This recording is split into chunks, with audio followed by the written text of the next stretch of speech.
एखाद्या व्यक्तीवर निष्ठाच लोक ठेवायला तयार नाही. पण एक लक्षात घ्या, तुमच्यासाठी जगातले सर्व दरवाजे बंद होतील त्या दिवशी तुमच्यासाठी एकमेव दरवाजा उघडा राहील, तो म्हणजे अक्कटपंच्या स्वामी समर्थ महाराजांचा.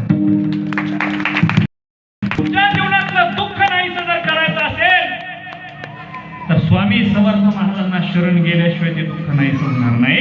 त्यांच्या चरणावर जा, नतमस्तक व्हा, आपल्या मनातलं दुःख त्यांच्या समोर प्रकट करा. खरं सांगतो महाराज, व्यासपीठ नारदाची गादी म्हणून संबोधलं जातं, याच्यावर सांगणारा शब्द खोटा ठरू शकत नाही. तुमच्या जीवनात दुःख हे लवलेश सुद्धा त्या दुःखाचा शिल्लक राहणार नाही महाराज, ही वस्तुस्थिती. अनेक प्रसंग या ठिकाणी सगळे स्वामी भक्त बसलेले, सेवेकरी बसलेले, प्रत्येकाला या ठिकाणी बसलेल्या प्रत्येकाला काही ना काहीतरी अनुभव स्वामींचा आलाच असेल. अहो, मी मागच्या वर्षी दादा या ठिकाणी कीर्तन केलं.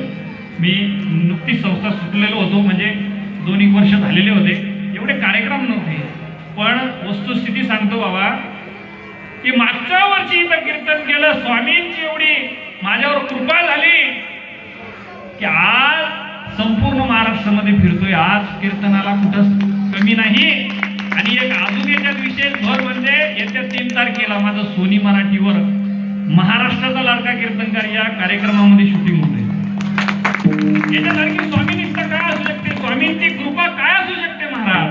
खरं म्हणजे स्वामींची कृपा आहे, आपल्या सर्वांवर स्वामींनी कृपा केलेली. अविरतपणे संत आपल्यावर कृपा करत असतात. लक्षात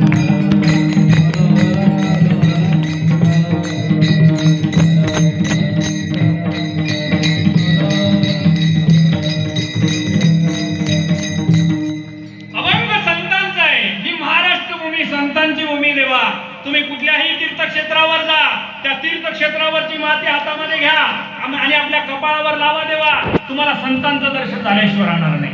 याचं एकमेव कारण म्हणजे या मातीमध्ये संतांचे रजकण मिसळलेले असल्या कारणानं तुम्ही त्या मातीचं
असंख्य महापुरुषांनी जन्म घेतला. पवित्र ते कुळ पावन तो देश, जेथे हरीचे दास जन्म घेती. हरीचे दास संत मायबाप ज्या अग्नितलावर जन्म घेतात, ज्या भूतलावर जन्म घेतात, हा त्यांचं कुळही पवित्र आहे आणि तो देशही पावने महाराज. महाराष्ट्रभूमी पावनभूमी देवा.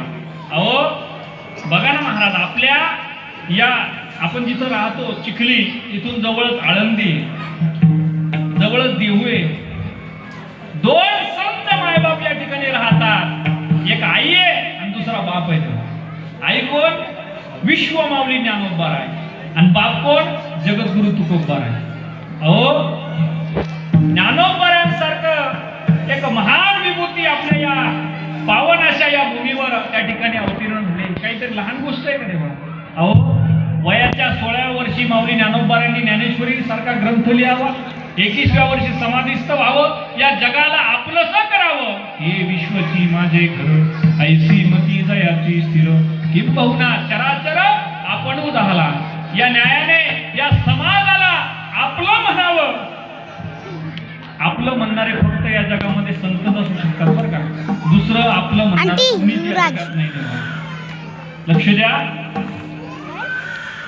समाजाचे अगणित उपकार या संतांचे अगणित उपकार या मातीवर संतांचे देवा. लक्ष द्या.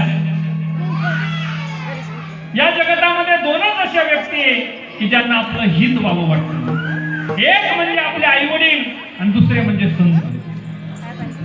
प्रत्येक आई वडिलाला वाटतं की आपल्या लेकराचं काय व्हावं. बोला बोला बोला. काय व्हावं. काय व्हावं. वाटोळं. काय व्हावं. हित व्हावं. हित. असं इथं बसणाऱ्या एखाद्या माता माऊलीला वाटतं का आपल्या लेकराचं वाटोळं व्हावं. तुम्ही नका माना ठेवू. या जगातल्या कोणत्याच आईला वाटत नाही की आपल्या लेकराचं काय वाटोळं व्हावं. प्रत्येक आईला असं वाटतं की आपल्या लेकराचं काय व्हावं. हित व्हावं. हित व्हावं. लेकुराचे हित वाहे माऊलीचे चित्त. आणि दुसरी जात म्हणजे संत देवा ऐसी कळवळ्याची जाती तरी लाभाविन प्रीती. लाभाशिवाय जे तुमच्या आमच्यावर प्रेम करतात त्यांना संत म्हणतात महाराज. विठ्ठल विठ्ठल.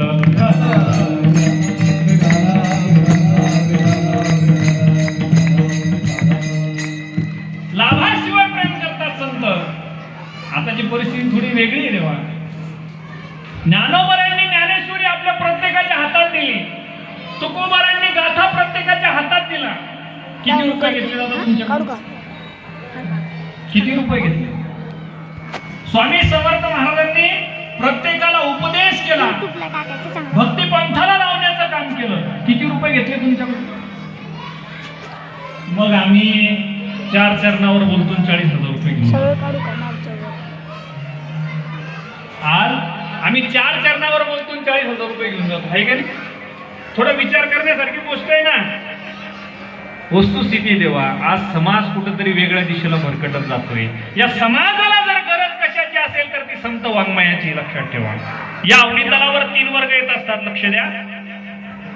एक वर्ग आहे तुमचा आमचा म्हणजेच मानवाचा, दुसरा वर्ग आहे देवाचा आणि तिसरा वर्ग आहे संतांचा. तुम्हाला मला जन्माला यावंच लागतं.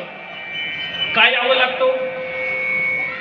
आपलं कर्म भोगण्यासाठी तुम्हाला आम्हाला जन्माला यावंच लागतं देवा. तुमचं आमचं जे प्रारब्ध आहे ते इच्छा नसतानाही तुम्हाला जन्माला यावं लागतं म्हणून अनिच्छा प्रारब्ध म्हटल्यावर तुमचं आमचं जे प्रारब्ध आहे ते अनिच्छा प्रारब्ध आहे. तुम्हाला जन्माला यावंच लागतं. काय यावं लागतं.